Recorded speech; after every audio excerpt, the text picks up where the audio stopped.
d4 by Hlkaru, knight comes out, c4, e6. We saw the Nimzo Indian in classical game, but Magnus now changes with queen's gambit declined. Hlkaru takes cd, ed, the exchange variation there.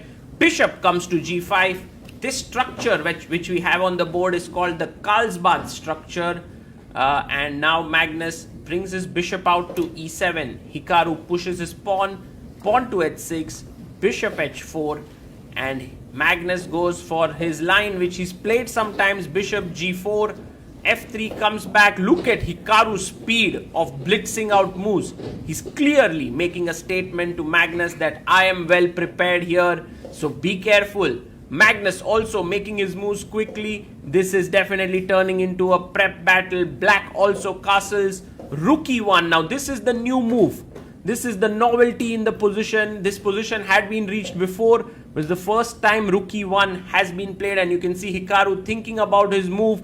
Bishop c2 played. Very interesting choice here. Just putting his bishop back. Maybe the bishop can pop out from here to go to a4. Also queen can often come here and threaten some things on h7. The time is 9 minutes 36 seconds for Hlkaru, 6 minutes 18 seconds for Magnus. He goes rook c8 and finishes his development, brings all the pieces into the game. And now Hlkaru brings his knight out to f4. This is an interesting move. For Magnus, it's a little bit of a worry that Hlkaru isn't taking much time on the clock. And look at him there, just saying, I don't really get it. You know, isn't Hlkaru blundering a pawn here? Because somehow there are some tactics that are coming up. Well, Magnus says, yes, it's a mistake. Hlkaru takes on e6, fe6, pawn takes d4, and Magnus, is he going to take this pawn? Is he going to do that? Because knight takes, queen takes, bishop c5. Oh, he takes it. He takes it. And look at Hlkaru. He's not even looking at the board. He goes bishop g6. And he looks at Magnus, and Magnus goes back in the chair. There's so much of action happening which is unsaid because Hlkaru is in his prep. Magnus is a little bit stunned there with the way Hlkaru is moving. The rook is attacked now. Of course, the bishop had to be played so that the knight could not take it, and you can see Magnus now being very careful and concentrated because it was till one point he thought Hlkaru was prepared, but after knight d4, if Hlkaru still blitzes out his moves, then Magnus can be in big trouble now. So the rook first needs to be saved. There's no other way. You go rook f8, and then Hlkaru hits the knight. The knight has to move back, and then the rook snatches the pawn, which would give white a huge advantage. Magnus down to 5 minutes. Hlkaru still with 9 minutes 23 seconds. He's building up a 5-minute edge on the clock. He goes rook f8, and now Hlkaru brings his bishop back to f2. Excellent move.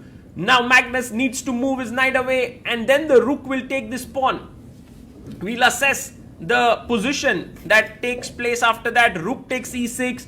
So we have the situation now. 5-minute advantage to Hlkaru. Clearly better position out of the opening. And there he takes a sip of water, calms himself down because the first phase has definitely ended well for him. Now the knight is attacked. Where do you go? The best move now is to go knight to e2 because you can't really, you can go knight e4, but then knight d5, and suddenly everything looks a little bit blocked in there.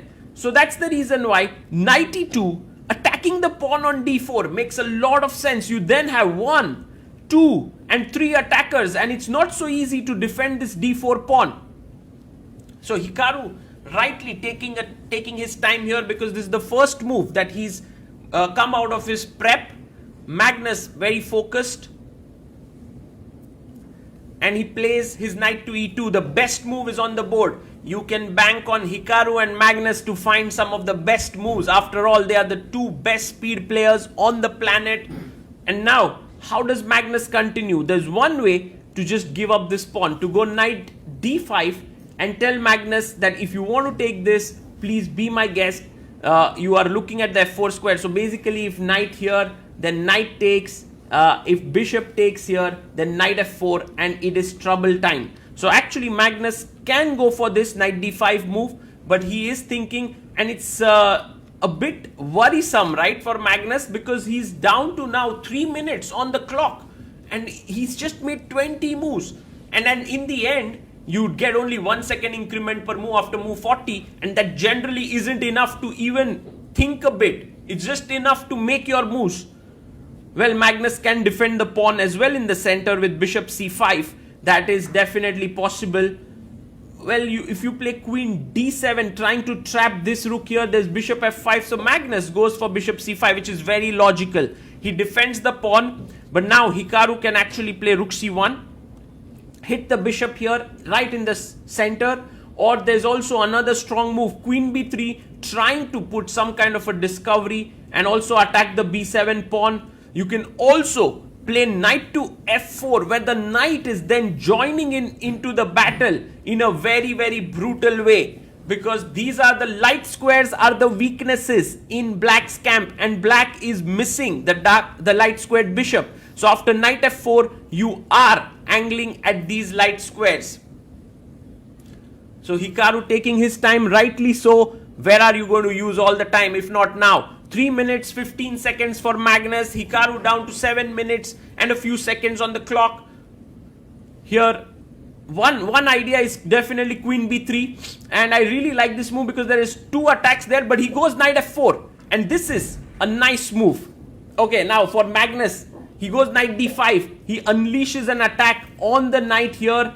And by the way, there are 2 ways for Hlkaru to get an advantage. One is to go directly queen b3. The other is to take and play this beautiful move bishop c2, so that if the rook is taken, there's bishop b3. What is he going to choose out of these 2 moves? Because queen b3 is such a classy move. He finds it. Queen b3 on the board. If you take rook takes f4, there's rook e8 check, and you lose the queen. And